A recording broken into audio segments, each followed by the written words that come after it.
Uji validitas pertama yang akan kita pelajari bersama adalah uji validitas instrumen angket atau skala.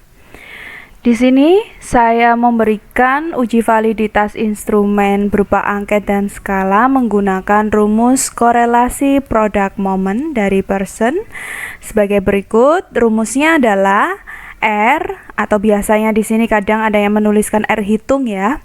R sama dengan N dikali sigma XY minus sigma X kali sigma Y dibagi akar N kali sigma X kuadrat minus sigma X dikuadratkan dikali N kali sigma Y kuadrat minus sigma Y dikuadratkan. Dengan di sini R itu atau R hitung adalah nilai koefisien korelasi, N adalah jumlah banyaknya data, sedangkan sigma X adalah jumlah pengamatan variabel X, sigma Y adalah jumlah pengamatan variabel Y, sigma XY jumlah hasil perkalian variabel X dan Y, sigma X kuadrat jumlah kuadrat pengamatan variabel X, sigma Y kuadrat jumlah kuadrat pengamatan variabel Y, dan sigma X kuadrat jumlah kuadrat dari jumlah pengamatan variabel X dan sigma Y dikuadratkan sama dengan jumlah kuadrat dari jumlah pengamatan variabel Y. Nah, di sini biasanya untuk uji validitas instrumen angket atau skala, untuk X ini biasanya merepresentasikan tiap butir pertanyaan atau kadang angket dalam bentuk pernyataan ya, terhadap Y-nya itu adalah jumlah keseluruhan dari seluruh butir. Baik, di sini untuk rumus korelasi product moment digunakan untuk analisis butir. Sehingga tadi sesuai yang saya sebutkan, yaitu kita mengamati tiap butir pertanyaan atau pernyataan yang ada di angket itu apakah valid atau tidak. Terhadap apa? Terhadap skor total. Jadi kalau X-nya yaitu merepresentasikan untuk suatu butir dari instrumen angket, sedangkan untuk Y-nya adalah terhadapnya, yaitu terhadap skor total. Derajat kebebasan yang biasa digunakan adalah alfa sama dengan 5%, atau ada juga yang menyebutkan alfa sama dengan 0,05. Apa itu derajat kebebasan? Derajat kebebasan adalah bilangan bulat positif yang menunjukkan pembatasan kemampuan menghitung faktor-faktor yang hilang dalam masalah statistik. Dalam perhitungan menggunakan rumus korelasi product moment, instrumen itu dikatakan valid apabila korelasi, nilai koefisien korelasi yang dihitung atau R hitung, jadi berdasarkan dari hasil uji validitas tadi, itu akan lebih besar dari R tabel. Nah, R tabelnya apa? Di sini R tabel diberikan, jadi nanti ada yang namanya tabel perhitungan nilai koefisien korelasi ya. Jadi di situ nanti bisa kita amati untuk alfanya, yaitu ada yang 5%, ada juga yang 1%. Namun yang biasa kita gunakan yaitu 5%. Setelah dilakukan uji coba instrumen yang tidak valid dapat kita buang dan tidak digunakan dalam menghimpun data penelitian. Jadi ini fungsinya adalah memeriksa untuk tiap butir. Misalkan di situ pernyataan angket yang pertama ternyata didapatkan valid, maka kita gunakan. Yang kedua tidak valid, maka di situ untuk menghimpun data dalam penelitiannya ke depannya yang tidak valid tidak perlu kita gunakan. Itu fungsi dari validitas. Ini adalah seperti yang sudah saya katakan tadi, yaitu tabel R product moment. Di sini ada N-nya mulai dari 3 sampai 1000. Nah, di sini sebenarnya masih ada yang lain ya, nanti bisa kita cari kalau mau yang lebih lengkap lagi. Untuk taraf signifikansinya yaitu menggunakan 5% atau 1%. Nih. Oke. Berikutnya karena di sini kita membahas uji validitas instrumen dalam bentuk angket atau skala. Nah, biasanya di sini bentuknya kita menggunakan skala. Berarti ada pilihan 1, 2, 3, 4, 5 atau kadang ada pilihan setuju, sangat setuju, tidak setuju dan sebagainya. Nah, itu kita sebut sebagai skala Likert. Apa itu skala Likert? Adalah suatu skala psikometrik yang umum digunakan dalam angket. Dalam skala Likert disediakan 4-5 pilihan jawaban. Jadi jawabannya sudah kita sediakan. Nah, itu biasanya ada 4, kalau tidak 5. Dengan nilai 1-4 atau 5 tentunya. Untuk pernyataan-pernyataan angket bernilai positif, maka nilainya akan semakin tinggi dari 1 sampai 5 bernilai positif. Dan nilai 4 atau 5 sampai 1 untuk pernyataan-pernyataan angket yang bernilai negatif. Seperti itu.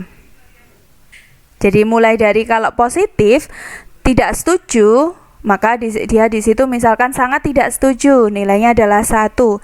Tidak setuju, nilainya adalah 2. Kalau pernyataannya positif, semakin dia karena pernyataan positif ya, maka dia semakin dia setuju, dia akan meningkat nilainya.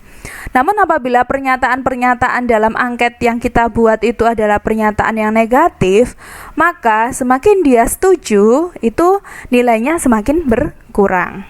Itu mengapa di sini untuk skala Likert itu nilainya 1-4 atau ada yang 5 ya, tergantung. Kadang di situ kan ada yang sangat tidak setuju, ada kurang setuju yang 3 biasanya, kemudian setuju dan sangat setuju. Namun ada yang kadang kurang setujunya dihapus sehingga cuma 4 pilihan jawaban, hanya 4 pilihan jawaban. Itu mengenai skala Likert. Nah, di sini saya akan memberikan contoh langsung. Seperti biasa, saya akan memberikan contoh perhitungan manual dengan menggunakan formula yang sudah saya berikan di awal tadi, dan juga nanti saya akan menggunakan 2 bantuan alat, yaitu Microsoft Excel dan juga IBM SPSS 25. Baik, di sini saya misalkan memiliki instrumen angket ya. Saya buat sederhana saja, yaitu ada 5 pernyataan. Aufi melakukan uji coba instrumen angket motivasi siswa dalam mengikuti pembelajaran daring kepada 10 siswa saja. Adapun pertanyaan diberikan sebagai berikut. Jadi uji coba juga membutuhkan suatu kelompok yang digunakan sebagai subjek dari uji cobanya. Jadi misalkan di sini kita menguji cobakannya kepada 10 siswa. Maka di sini untuk yang pertama, misalkan pernyataan pertama, belajar secara daring lebih menyenangkan dibandingkan pembelajaran tatap muka. Kemudian yang kedua, lebih banyak informasi yang diperoleh dalam pembelajaran secara daring dibandingkan pembelajaran tatap muka. Dan yang ketiga, saya lebih fokus belajar secara daring dibandingkan pembelajaran tatap muka. Materi lebih mudah dipahami melalui pembelajaran daring dibandingkan pembelajaran tatap muka. Saya lebih bersemangat belajar secara daring dibandingkan pembelajaran tatap muka. Nah, di sini apabila kita cermati, ini termasuk pada pernyataan positif. Sehingga di situ kalau tidak setuju maka nilainya adalah 1, sangat tidak setuju 1, tidak setuju 2. Kemudian di sini saya buat pilihan jawabannya skala Likert 4. Untuk 3 adalah setuju dan sangat setuju adalah 4. Jadi semakin meningkat nilainya. Nah, dari situ misalkan saya uji cobakan ke suatu subjek 10 siswa tadi, kemudian di situ didapatkan responden ini tadi menjawab seperti pada tabel di slide ini. Lalu di sini untuk butir pernyataannya 1, misalkan di sini menjawab 3 berarti setuju. Kemudian untuk responden pertama saja ya. Kemudian untuk butir 2 setuju, butir 3 tidak setuju dan seterusnya. Nah, di sini yang perlu kita lakukan adalah kita menjumlahkan untuk tiap responden. Responden pertama skor totalnya berapa, responden kedua berapa, responden ketiga berapa dan seterusnya. Ini masih uji coba, belum kita menerapkannya secara langsung pada subjek penelitian yang memang kita tentukan. Nah, dari sini yang bisa kita lakukan untuk menguji analisa validitas, uji validitasnya, misalkan di sini saya berikan satu contoh saja, yang lain nanti akan lebih mudah kalau kita menggunakan bantuan Excel maupun IBM SPSS. Baik, untuk di sini misalkan saya akan memeriksa untuk pernyataan pertama, yaitu tentang belajar secara daring lebih menyenangkan dibandingkan pembelajaran tatap muka. Apakah pernyataan tersebut adalah valid? Nah, di sini apakah instrumen tersebut bisa kita gunakan dalam penelitian? Maka di sini yang saya ambil sebagai X itu adalah hanya butir pertama ini saja. Jadi nilai 3, 3, 1, 2, 2, 2, 1, 1, 3, 2 ini yang saya pakai karena saya hanya ingin mengetahui uji validitas untuk butir pertama. Kemudian Y-nya adalah kita pakai 12, 14, 11, 13 dan seterusnya ini sampai 11. Itu yang harus kita lakukan. Jadi untuk analisa validitas butir pernyataan 1 ini responden XY, X kali Y, X kuadrat dan Y kuadrat. Itu yang kita butuhkan, kemudian nanti ada jumlahannya. Maka di sini seperti yang sudah saya katakan tadi, X ini adalah jawaban dari butir pertama untuk 10 responden, sedangkan Y ini adalah jumlah dari jawaban tiap responden, seperti itu. Lalu kita kalikan untuk X kali Y, untuk X kuadrat berarti kita kuadratkan, untuk Y kuadrat kita kuadratkan Y-nya. Lalu kita jumlahkan. Nah, di sini yang kita butuhkan untuk R hitung ini rumusnya adalah N kali sigma XY, berarti di sini N-nya adalah jumlah dari responden yaitu 10. Sigma XY berarti di sini kita cek X kali Y ini berarti jumlahnya adalah ini 226. Kemudian kita kurangi dengan sigma X-nya, berarti jumlahan dari X-nya yaitu 20, kita kali dengan jumlahan Y-nya adalah 110. Kemudian kita bagi dengan akar 10 kali sigma X kuadrat. Artinya di sini ini kuadrat, kemudian baru kita jumlahkan yaitu 46. Kemudian kita kurangi dengan sigma X-nya tadi adalah 20, kita kuadratkan. Kita kali 10 kali sigma Y kuadrat. Di sini Y kuadratnya kita jumlahkan yaitu 1254. Kemudian kita kurangi dengan sigma Y-nya tadi 110, kita kuadratkan. Oke, seperti ini. Nah, ini setelah kita hitung mendapatkan hasil 0,369. Nah, apakah ini valid? Maka di situ perlu kita ketahui tadi apabila R hitung lebih besar dari R tabel, maka dia valid. Maka kita harus cek di R tabelnya dengan N-nya adalah 10 dan taraf signifikansinya adalah kita pakai 5%.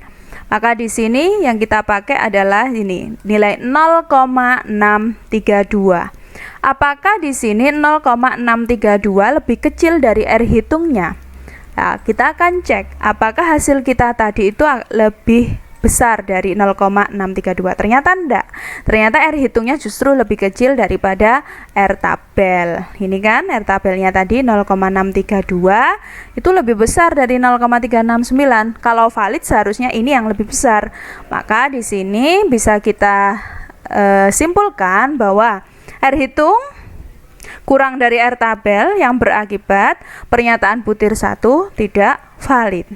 Hal demikian maka diperlukan penghapusan instrumen butir pertama. Itu yang bisa kita lakukan. Nah, sebagai latihan bisa di rumah kalian coba sendiri secara manual melakukan uji kevalidan butir ke-2, 3, 4, dan 5 berdasarkan uji coba terhadap 10 siswa tadi. Nah, di sini untuk mempermudah kita bisa menggunakan bantuan Excel. Ini saya sudah menyiapkan, sudah saya pindah ke Excel, responden, butir pernyataan, skor total.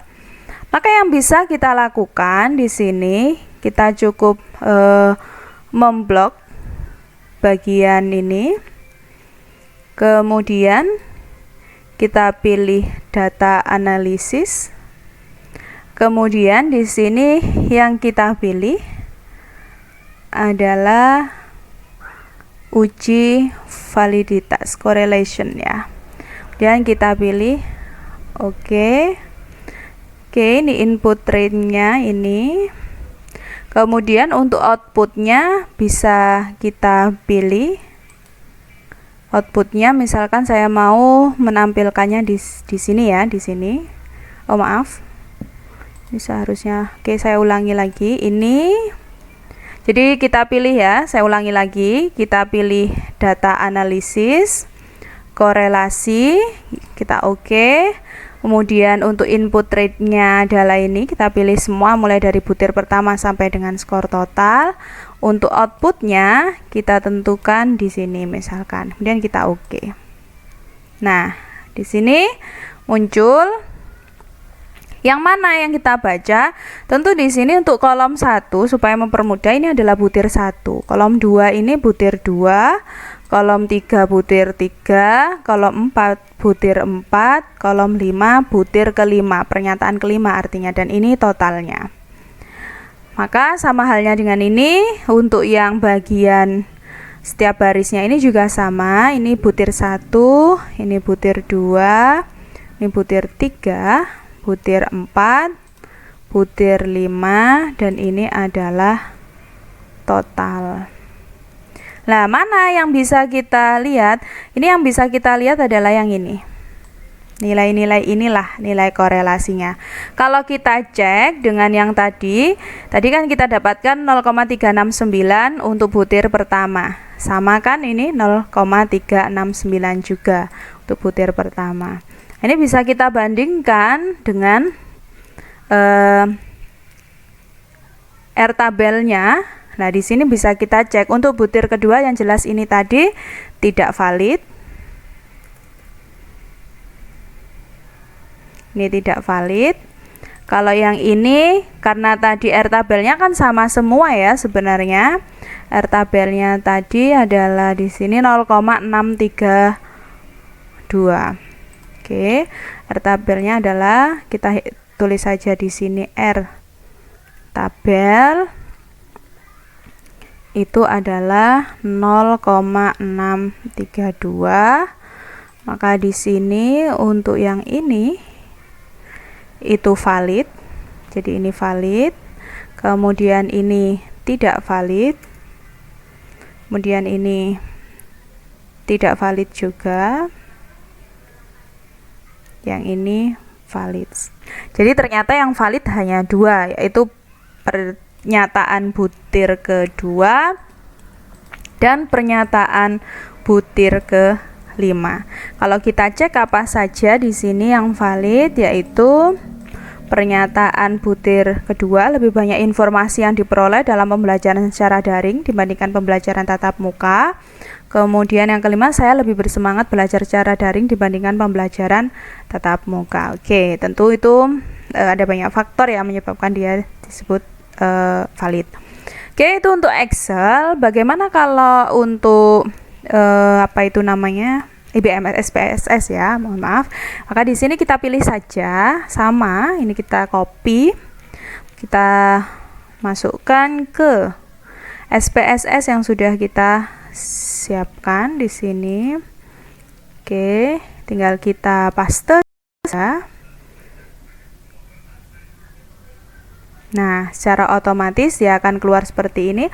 Kalau kita ingin mengganti, tinggal kita ganti saja bagian ininya. Ini butir 1, misalkan seperti itu. Butir 1, kemudian ini tidak boleh terpisah ya. Oke, butir 1, kemudian ini butir 2, butir 3. Oke, mohon maaf ini tidak bisa dipisah ya.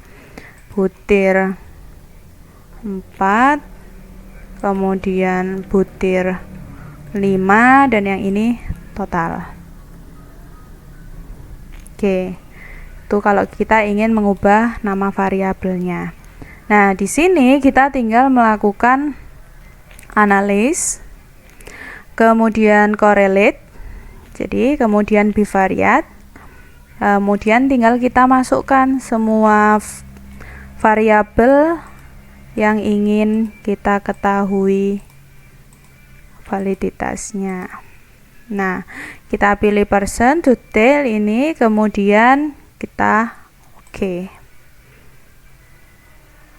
Nah, secara otomatis dia akan keluar di sini nilainya sama ya, yaitu ini 0,369. Jadi ini kan butirnya. Kemudian yang kita lihat di bagian total ini boleh ini, atau yang kita lihat di situ boleh ini. Karena ini kan dia di sini sama, ini total terhadap butir 1. Jadi ini. Nah, ini yang ada bintangnya itu yang menyatakan dia yang valid. Yaitu yang di sini adalah butir kedua dan butir kelima, sama saja. Bisa kita lihat di bagian sini atau bisa kita lihat di bagian ini. Yang jelas kita lihat di bagian total ya terhadap setiap butirnya. Oke, itu.